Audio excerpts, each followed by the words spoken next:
Hello student, standard 9 subject Hindi. Hindi में हम chapter 3 क्या निराश हुआ जाए देख रहे थे, जिनके लेखक है हजारी प्रसाद द्विवेदी जी। कल हमने देखा कि लेखक थोड़े परेशान है कि क्या अभी समाज में जो झूठ, डकैती, तस्करी, भ्रष्टाचार है, ये सब इन सब की वजह से क्या हमें निराश होना चाहिए। तो चलो हम आगे देखते हैं कि लेखक हमें क्या कहते हैं। परंतु ऊपर ऊपर जो कुछ दिखाई दे रहा है वह बहुत ही हाल की मनुष्य निर्मित नीतियों की त्रुटियों की देन है। लेखक આપણને કહે છે કે આ ઉપરથી જે બતાવી છે એ બધી મનુષ્ય નિર્મિત એટલે માણસોએ જ બનાવેલી ત્રુટિઓ, કમીઓની આપણને देन છે। सदा मनुष्य बुद्धि नई परिस्थितियों का सामना करने के लिए नए सामाजिक विधि निषेधों की बनाती है, उनको ठीक साबित न होने पर उन्हें बदलती है। લેખક કહે છે કે હંમેશા મનુષ્ય છે એ પરિસ્થિતિઓનો સામનો કરવા માટે સમાજમાં વિધિ અને વિધાનોના અલગ અલગ પરિવર્તન કરે છે અને બધા નિયમો બદલાતા રહે છે। સમય પ્રમાણે નિયમો પણ બદલાય છે। નિયમ કાનૂન સબકે લીએ બનાએ જાતે હૈ। નિયમ અને કાનૂન બધાની માટે બનાવે છે, पर सबके लिए कभी कभी एक ही नियम सुखकर नहीं होते। પણ દરેક માટે આ જે નિયમ છે એ બધા માટે સુખકર એટલે કે ફાયદાકારક સાબિત થતા નથી।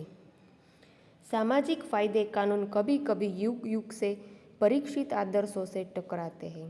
ક્યારેક ક્યારેક સમાજના જે કાયદા કાનૂન છે એ સમાજનો પરિવર્તન આવે એના હિસાબે ક્યારેક ક્યારેક એ બધાની વચ્ચે ટક્કર પણ થાય છે। इससे ऊपरी सतह आलोड़ित भी होती है, पहले भी हुआ है, आगे भी होगा, उसे देखकर हताश हो जाना ठीक नहीं है। आनी हिसाबे આપણે હતાશ થવું જોઈએ नहीं। भारतवर्ष ने कभी भी भौतिक वस्तुओं के संग्रह को बहुत अधिक महत्व नहीं दिया है। अपना भारत देशे क्यारेय पण भौतिक वस्तुओं संग्रह ने महत्व आप्यू नहीं। उसकी दृष्टि से मनुष्य के भीतर जो महान आंतरिक तत्व स्थिर भाव से बैठा हुआ है वही चरम और परम है। लेखक कहे छे कि આપણે ત્યાં અધ્યાત્મને જ મહત્વ આપવામાં આવ્યું છે, ભૌતિક વસ્તુઓના સંગ્રહને ક્યારેય પણ મહત્વ આપવામાં આવ્યું નથી। लोभ, मोह, काम, क्रोध आदि विकार मनुष्यों में स्वाभाविक रूप से विद्यमान रहते हैं, पर उन्हें प्रधान शक्ति मान लेना और अपने मन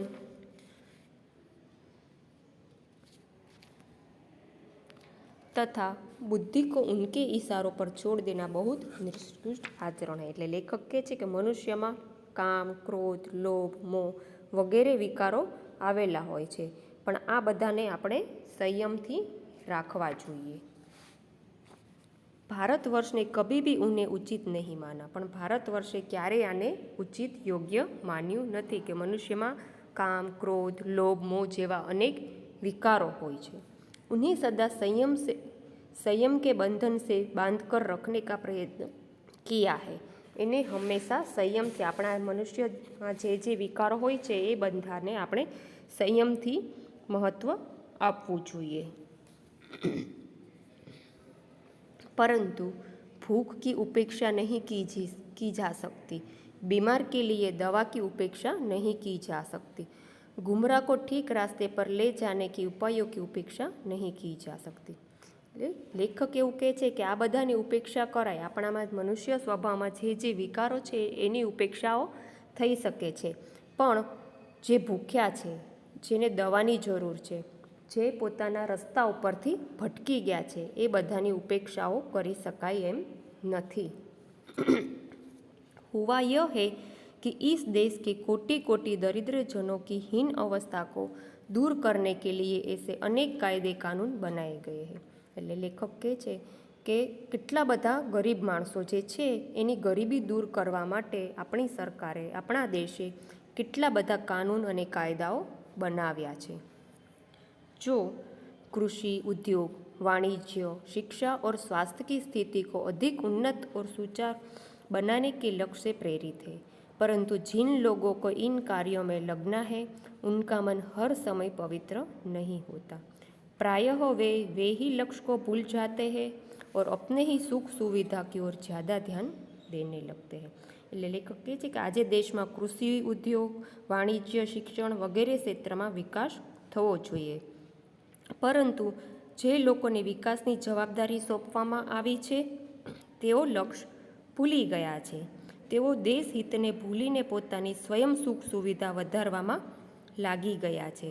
તેઓ ભારતના પ્રાચીન આદર્શો છે, જે આપણા બધા દેશના પ્રાચીન આદર્શો છે, એ બધું ભૂલી ગયા છે.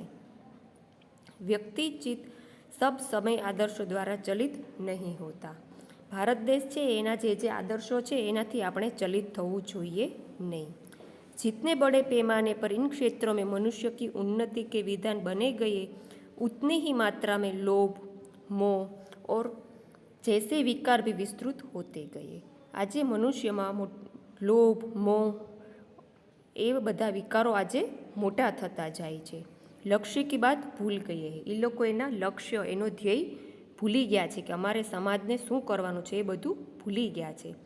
आदर्शों को मजाक का विषय बनाया गया और संयम को दफियानुसी मान लिया गया है.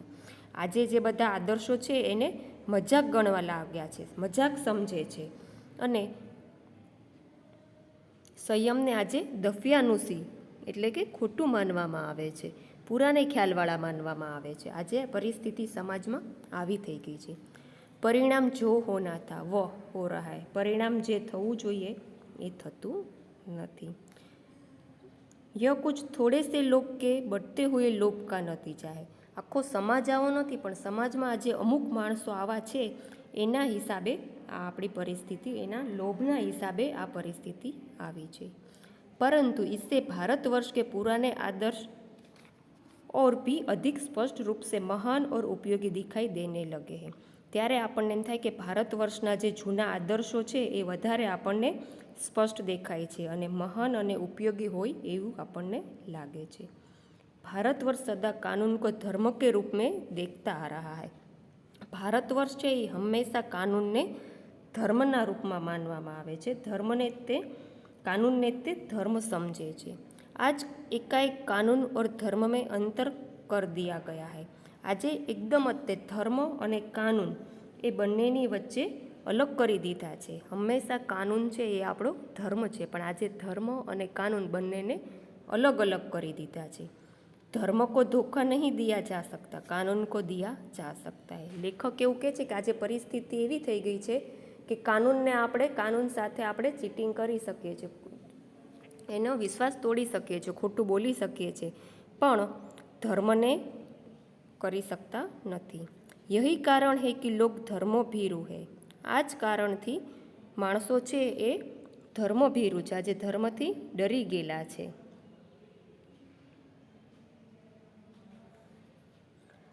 वे कानून की त्रुटियों से लाभ उठाने में संकोच नहीं करते. આજે જે કાનૂનની ત્રુટિઓ છે, ત્રુટિ એટલે કમી, એમાંથી જે કમી છે એમાંથી લાભ ઉઠાવતા એ લોકોને સંકોચ, શરમ થતી નથી.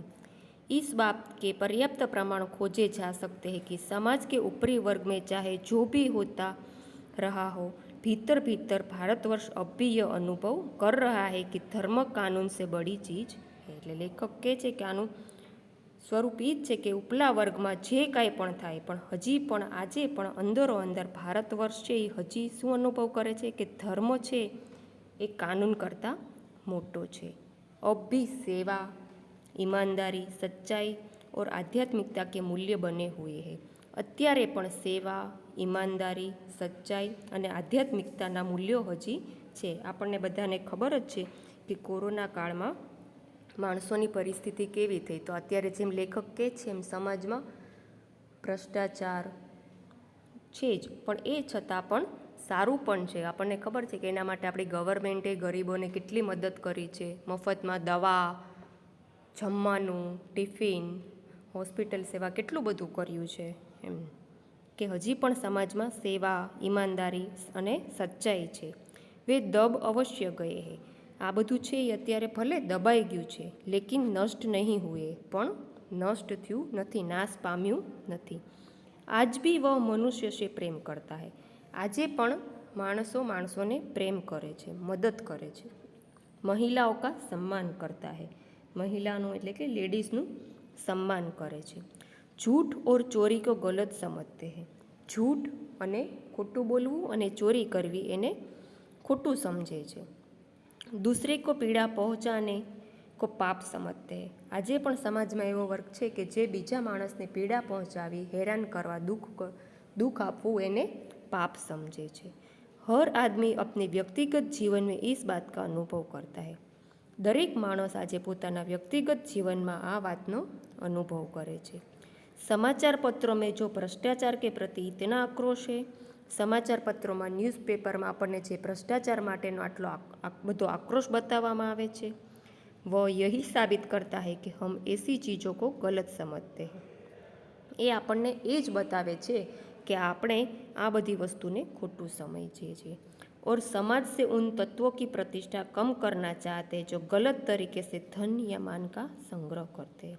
અને સમાજમાં આપણે એ બધા તત્વોને પ્રતિષ્ઠા કમ કરવા માગીએ છીએ જે ધનનો સંગ્રહ કરવા માગે છે। डियर स्टूडेंट्स, आज का लेक्चर हम यहाँ तक रखते हैं। अच्छे से देख लेना, पढ़ाई करना और ध्यान रखना। Thank you.